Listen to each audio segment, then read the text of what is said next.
On le pense, nous sommes deux musulmans, c'est pour cela que l'appel du Khalif s'adresse en direction de tous les musulmans.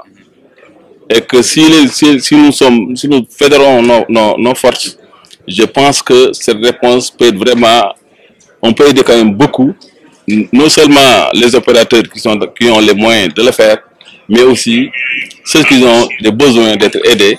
Cette organisation peut vraiment apporter beaucoup de choses. Grâce à Kayi, c'est pour aider les musulmans, comme l'a bien dit Monsieur le Président de la Chambre de commerce, Serigne Abdoulaye Sow. C'est pour aider les musulmans sénégalais à bien s'acquitter de ce pilier de l'islam. C'est le troisième pilier de l'islam, donc c'est une obligation religieuse, comme au même titre que la prière, le jeûne de Ramadan. Donc c'est pour aider les musulmans à mieux s'organiser et à bien s'acquitter de ces piliers. Donc c'est une structure pour aider les gens à bien s'acquitter de cette obligation religieuse pour atteindre les objectifs. Les objectifs, principalement, c'est de lutter contre la pauvreté. La Zaka, son objectif principal, c'est de lutter contre la pauvreté. Maintenant, si on laisse chacun faire comme il veut ou comme il pense, on ne peut pas arriver à atteindre ces objectifs-là. Maintenant, s'il y a une structure pour organiser la collecte et le partage donc de la Zaka, on peut bien atteindre ces objectifs. Normalement, ça devait être la mission de l'État. C'est l'État qui devait organiser la Zaka.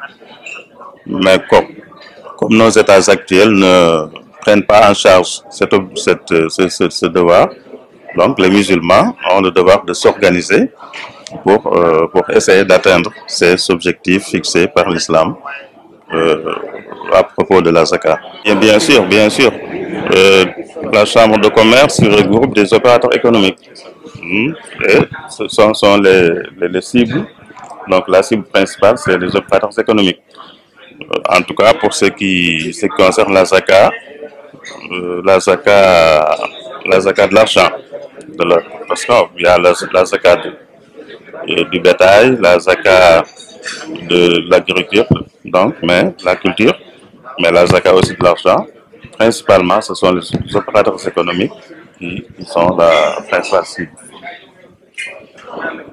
Si on travaille dans le sens d'aider des gens qui ont été pauvres pour qu'ils deviennent riches, ça contribue à hausser le pouvoir d'achat. La transparence, c'est le maître mot de Touba Ca Kanam.